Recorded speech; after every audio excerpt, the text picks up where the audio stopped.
was driving my bus, and a regular passenger came up front and looked a little bit distraught, and she said that she needed to get off the bus because even though it was a stop earlier than the stop she had intended to get off, because people were doing drugs on the bus. And I had a very full bus, and so I thought that that was impossible, so I looked back and I thought, well, where is these people? So she described to me where they were sitting, and she got off, and I ducked down and crawled through all the people, and we had a full standing load, and went to the back of the bus, and sure enough, there were some people, and 3 of them, and there was 2 people sitting in a seat, and the one guy had a spoon on his lap, and he had a rubber band around his arm, and he had a Bic lighter holding a crystal rock of some sort on some kind of a, maybe like a paper clip or something, and a Bic lighter. And there was a big guy sitting to my left, down lower, and then the girl beside him was obviously on drugs. And so I asked him, well, I said, can I help you?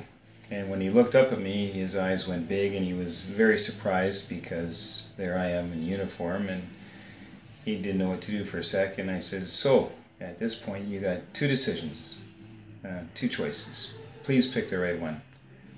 And then before I turned back, I hesitated, and I thought to myself, okay, here's a chance to say something. So I said, why would you decide to do drugs on a bus, especially a busy bus like this? And he said to me quite easily, well, it's warm, it's easy to find a vein, and it only takes me a second to do it. And most time when nobody even knows I'm doing it. And I said, well, look over my shoulder right now. This is a loaded bus, and there's 3 people, 3 women with kids, and they all know that you're doing it, and they're a little bit intimidated. They don't really understand it. You know, I understand it. I don't care what you're doing to your body, but this is your only form of transportation. So that's your number 1 risk. Number 2 is, you know what we do with it from this point on. So I said, so make the right decision, and put it all up and put it away, clean it up, and then and we're good.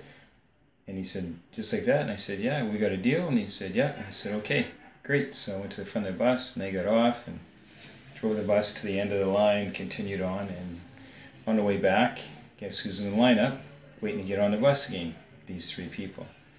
So when they went to get on the bus, they kind of looked surprised because there was the same bus driver, and they looked up at me and said, is it okay to get on the bus? And I said, have we still got a deal? And they said, yeah, of course, yeah. And I said, okay, great. Come on, have a good day, grab a seat, and hang on tight.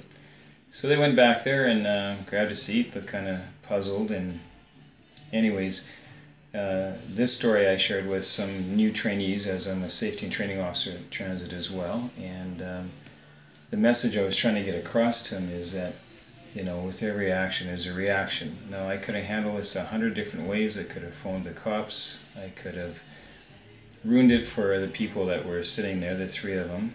I could have disrupted all the people around them, impacted them in a negative way, and I could have also, you know, brought the cops into it and just caused a big kerfuffle with things. And instead I chose a different route and gave these people an opportunity to respond properly, show them some respect, and it all turned out great.